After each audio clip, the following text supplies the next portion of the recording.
Friends, मेरा नाम आरती है और मैं अपने यूट्यूब चैनल पे अपना स्टडी रूटीन शेयर करती हूँ।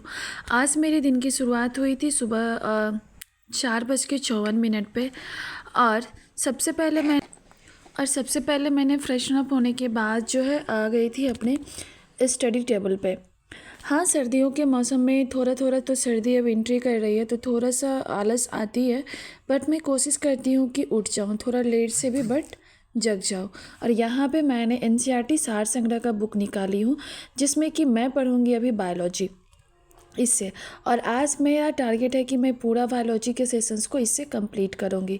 ऐसा मैं इसलिए कर रही हूँ कि क्योंकि मैंने पहले जो मेरा नोट्स था बायोलॉजी का उसको मैं पढ़ चुकी हूँ, जो कि मैं पिछले ब्लॉग में आपको दिखा चुकी हूँ। तो आपसे यही कहूँगी कि आप लोग अगर मेरा ऐसे ही स्टडी ब्लॉग देखना चाहते हैं तो हमारे चैनल को सब्सक्राइब करना ना भूलें। और हाँ, वीडियो को बीच में ना छोड़े, वीडियो के अंत तक ज़रूर देखें ताकि आपको जो है जो मेरा क्वालिटी स्टडी रूटीन है वो आपको दिख सके। और देन मैं अपने चैनल के माध्यम से पूरे जो मेरे दिनचर्या होती है उसको मैं आप सभी के साथ साझा करती हूँ और उम्मीद करती हूँ कि आपको मेरा ये स्टडी ब्लॉग, मेरी दिनचर्या आप सभी को मोटिवेट करती है। तो चलिए आज हम स्टार्ट करते हैं अपने दिन की पहली पढ़ाई को।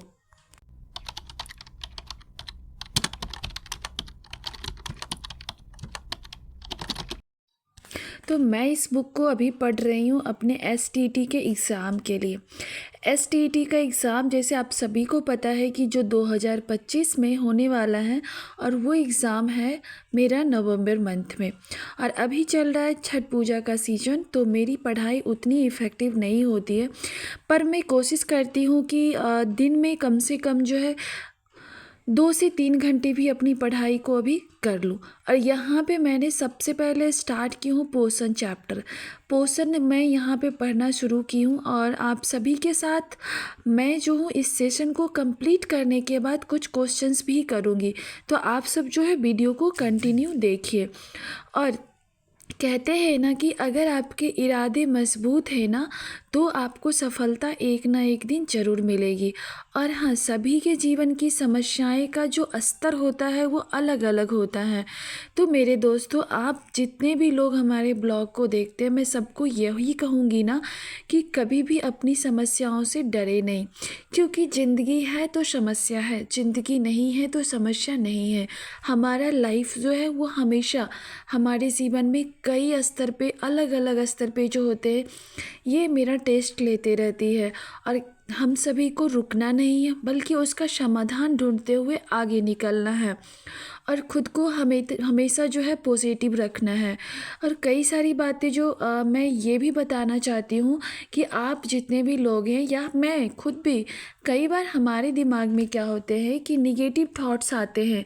तो आपसे यही कहूँगी कि उस टाइम में खुद को समय दें, खुद के लिए 1 से 1.5 घंटे निकालें और आप ये सोचें, खुद से ये क्वेश्चंस करें कि क्या आप जो है ऐसे ही हैं, क्या ये आपका नेचर है। तो फिर आपको लग जाएगा कि मेरा ये सोचना व्यर्थ है, ठीक है। और आज जो है मैंने इस बुक से पूरे बायोलॉजी को कंप्लीट करने का टारगेट रखी हूँ और यहाँ पे मैं अपनी दिनचर्या को पूरा कर रही हूँ। और नेक्स्ट चैप्टर पे मैं यहाँ पे आ चुकी हूँ, जिसमें मैं पढ़ रही हूँ कंकाल तंत्र को यहाँ पे रीड कर रही हूँ। तो आप सब जो है हमारे ब्लॉग को एंजॉय करें।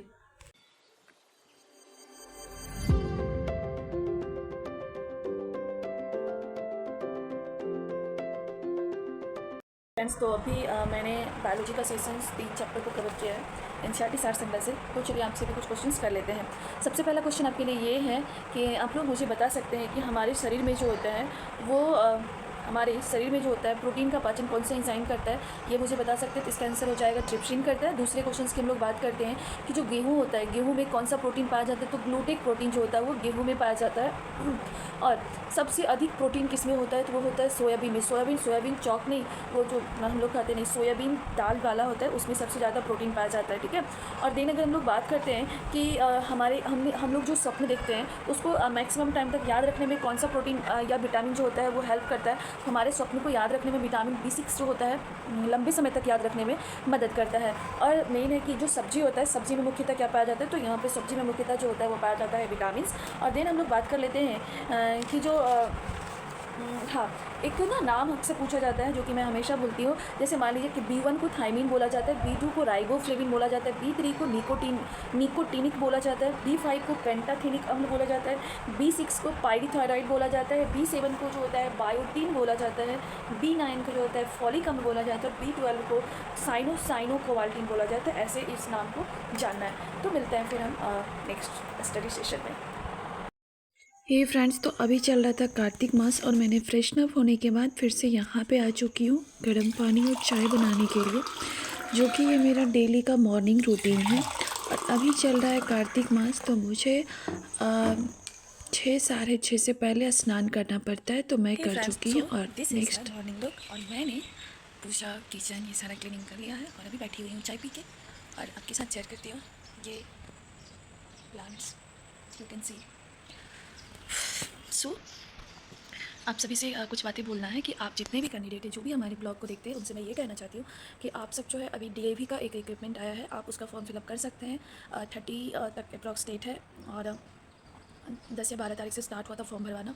तो आप सभी से यही कहूँगी कि जो भी लोग B.Ed किए हुए सीटेट पास है वो दे सकते हैं इसका एग्ज़ाम। CBT मोड में ये एग्ज़ाम होगा और CBT एग्ज़ाम क्वालिफाई करने के बाद जो है आपका डॉक्यूमेंट्स होगा, मगर पहला स्टेप है फॉर्म भरने का। तो जब आप फॉर्म भर लेते हैं तो उसका रिसिप्ट आप प्रिंट आउट निकलवा लेंगे और वो प्रिंट आउट लेके और उसमें जितने भी डॉक्यूमेंट्स मांग रहे हैं, चाहे वो सीटेट का है, एस्टेट का, ये सारे पेपर लगा देंगे। और लगाने के बाद आप नियरेस्ट DAV से जाके अटेस्टेड करवा सकते हैं और उसके बाद जो है आपका फॉर्म फिलअप अप्लाई हो जाएगा। और देन इसका एग्ज़ाम जो होगा वो आपको जनवरी में शायद देखने के लिए मिलेगा, एग्जैक्ट डेट मुझे याद नहीं है।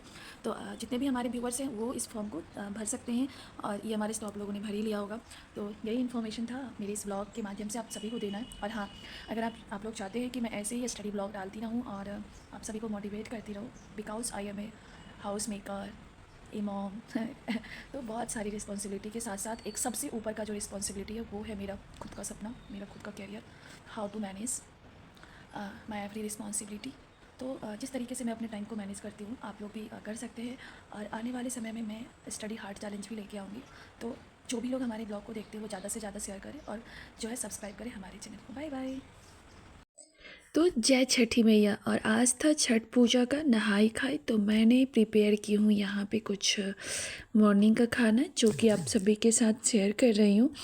और हमारे घर में फेस्टिवल्स नहीं हो, मतलब होते हैं, मेरे घर के पर्सन नहीं करते हैं, तो मगर बनाना तो था ही। और इवनिंग का ये है जो कि मेरा फेवरेट बुक है, एटॉमिक हैबिट, तो उसी को मैं यहाँ पे बैठ के इंजॉय कर रही थी।